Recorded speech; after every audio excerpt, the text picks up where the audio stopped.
Hello, and welcome to Rethinking Our History, where we seek to shed a light on events that have been forgotten and covered up, and to make us all question how much do we really know about our history? I'm Felicia. And I'm Ian, and we are here to reveal all the sordid details of history that have been swept under the rug. Get ready to get angry, be curious, and maybe have a laugh or two as we rethink our history.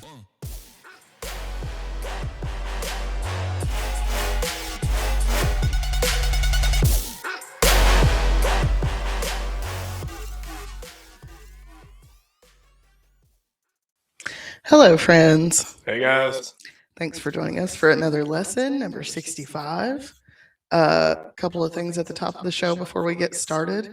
As you can hear, we have been sick for the last week or so. So, excuse our voices. I don't know. We're going to bring this to you anyways. Yeah, we both lost our voice. But We did. It's kind of back now. We both had some funky virus things. Ian might be turning into something else. Mine's going away, but my voice is still not 100%. So y'all get a sick Phoebe buffet today. Yeah. Another thing real quick, we are having a sale over at our merch shop. That is the paranormallovers.threadless.com. Let me go back and make sure it's the right one. Yeah. The paranormallovers.threadless.com. That link can be found in our show notes. We are having a $14 t-shirt sale that's 35% off everything else. And that is from 10 a.m. today, April 13th at 10 a.m. Central Time through the 23rd. So y'all go over there, get us some merch. We need some money. I'm not too good to beg. Please give us some merch. We need some money. All right. I like that hugging cat and dog design. Yeah, right on the website. Yeah, It's a cute one. That's us. that's cool. I do have some more designs that I've made up a while back, and I just haven't put them on the site yet. I will try and get that done soon. But you guys go get some stuff that's there, because I might take some stuff off. Who knows? She made some pretty cool designs. Go check them out. I enjoy it. It's fun. It is pretty fun.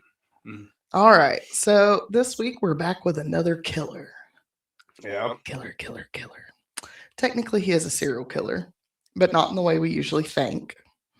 Also known as the Olympic Park bomber, Eric Rudolph did not use a knife or a gun, but as his moniker would suggest, he used bombs.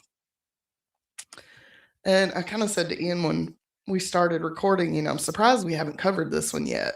Me too. Because this is a close to us case, locationally and kind of personally. When my family moved up here in 1998, Rudolph was still on the run and believed to be hiding in the mountains of West Shore, North Carolina, which, spoiler alert, he was. Yeah.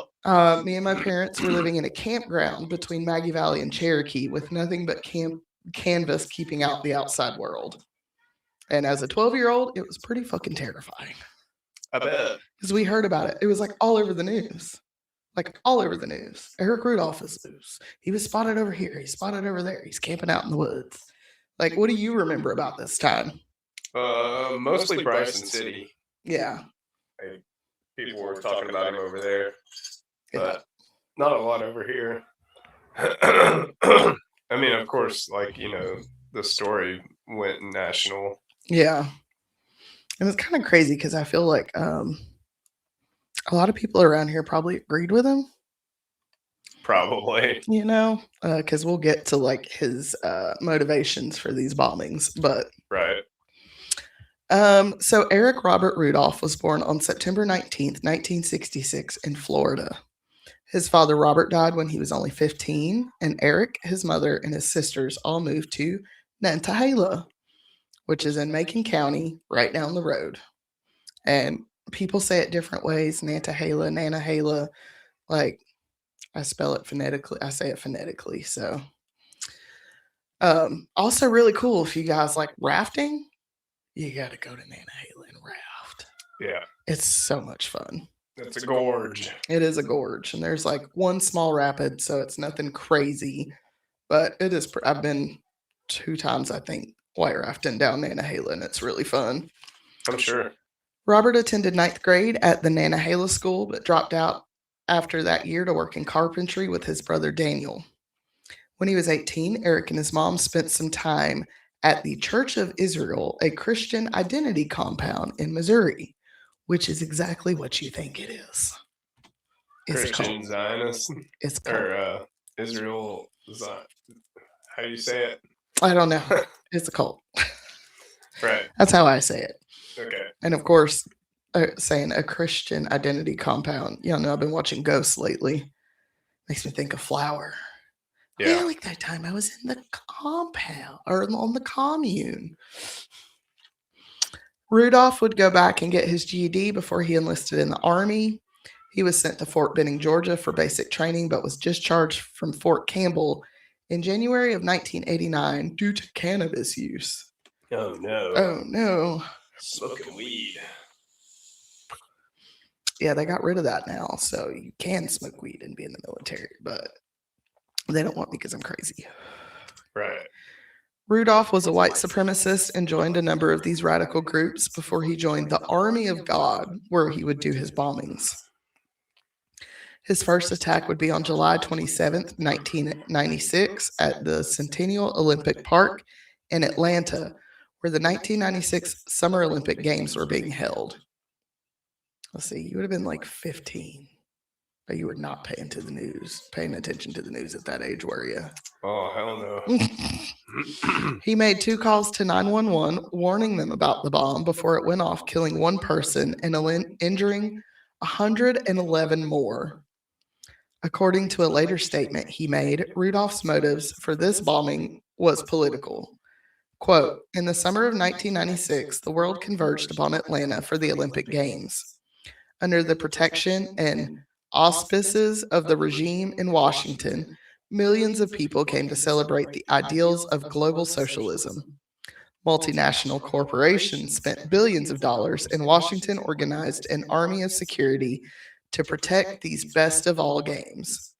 Even though the conception and the purpose of the so-called Olympic movement is to promote the values of global socialism as perfectly expressed in the song Imagined by John Lennon, which was the theme of the 1996 Games.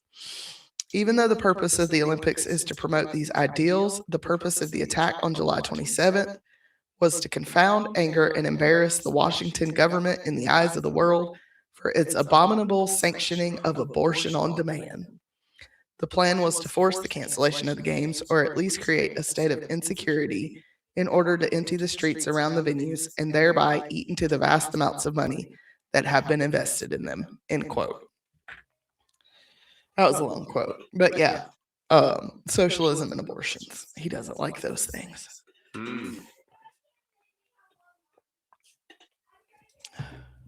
This statement was more than just an admission of crime, but was a lifesaver for Richard Jewell, a park security guard who had been the prime suspect in the bombing.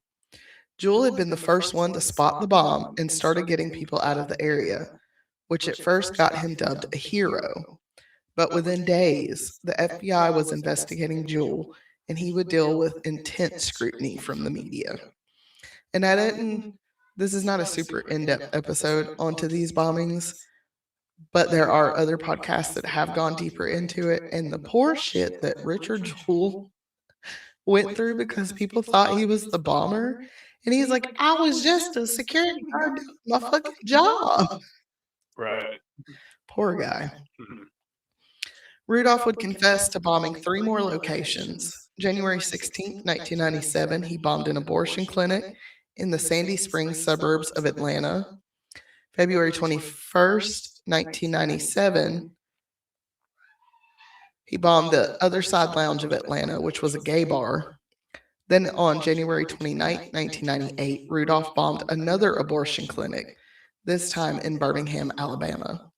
This clinic was not empty, and the bomb killed Robert Sanderson, an off-duty police officer who was moonlighting as a security guard, and injured nurse Emily Loynes. After this bombing, Rudolph finally came onto law enforcement's radar when he was identified leaving the scene by 2 witnesses. On May 5th, 1998, He became the 454th fugitive on the FBI's 10 most wanted list. Wow. Which, like, maybe we should change the name of that. If you got There are like 454 400 of 'em instead of 10. fugitives, maybe it's not your 10 most wanted list. He was considered armed and dangerous, and they offered a $1 million reward for information that would lead to his capture. The 10 most thousand wanted list. The 10 hundreds most wanted list. Rudolph would spend the next 5 years hiding in what is essentially our backyard.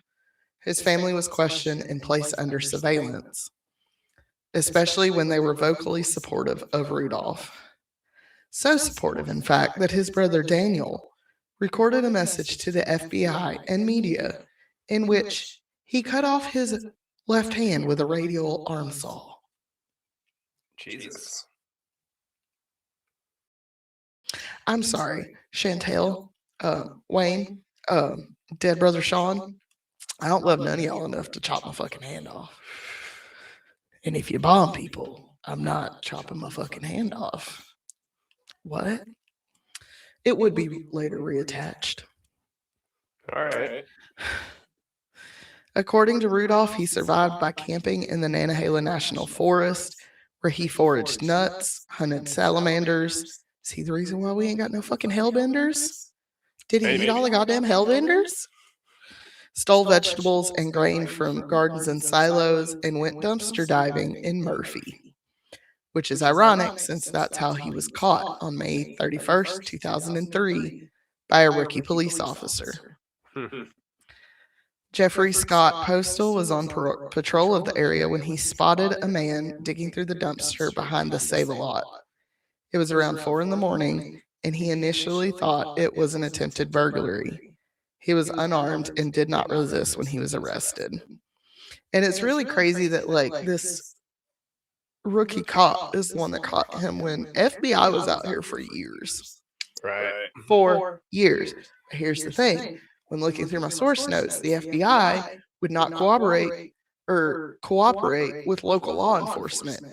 They don't know the fucking Nantahala National Forest. Nope.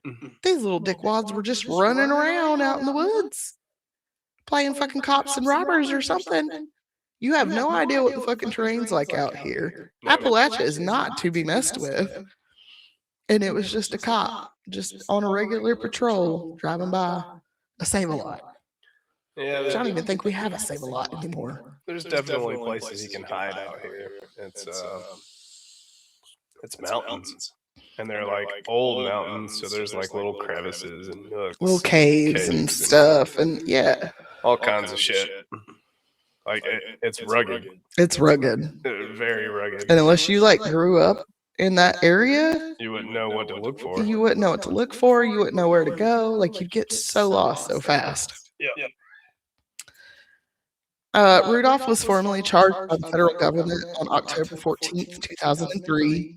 In April of 2005, it was announced that he accepted a plea deal. A condition of the deal was that Rudolph had to reveal the location of the dynamite he still had hidden out in the Nantahala National Forest. Jesus. After the 250 pounds was found, the deal was confirmed. All right. He just hid 250 pounds of dynamite out in the forest. I mean, moonshiners had like whole steels and setups and Also- shit everywhere. So This was the 90s. Why the fuck are we still getting dynamite? I don't Why the know. fuck are we still getting? Why are people still able to get dynamite in the 90s? Mining, maybe? Oh God, I don't even know. Rudolph received 4 life sentences for his bombings, 2 for the death of the police officer, and 2 for the bombings in Atlanta. He was sent to ADX Federal Supermax, where he spends 23 hours a day in an 80 square foot or 7.4 square kilometer cell. After his arrest, it was reported that Rudolph had been a part of the Christian identity movement for a long time. This movement claims that Northern European whites were descendants of the lost tribes of Israel, and those who are not white Christians cannot be saved. All right. So I'm just going to hell by virtue of being brown. Honestly, if these are the people that are going to heaven, I don't want to go there anyways. Rudolph claimed that he was only associated with Christian identity because of a woman he was dating. Some of his prison writings show a quote unquote militant opposition to abortions. He was also seen as a hero in some hate groups, and some of them are still calling for more violence modeled after his bombings. Rudolph's messages are still being posted online on the Army of God website, and due to the First Amendment, there is nothing that can be done to stop him. He has also released 2 books while in prison, though he cannot get any money from the sales. And he's still alive and kicking. I'm sure. And that's the tale of Eric Rudolph. Wow. So what do you think, Bill? It's crazy. I don't know how people can use religion to kill so much. It's nuts. I don't know. We'll get into that a little bit next week, actually, because I'm covering the Crusades next. So, there's that. Sorry. You're good. You're good. We're both tired. So, yeah, that's crazy. Eric Rudolph. Motherfucker was traipsing around in our backyard for 5 years. Crazy shit. Nobody turned him in.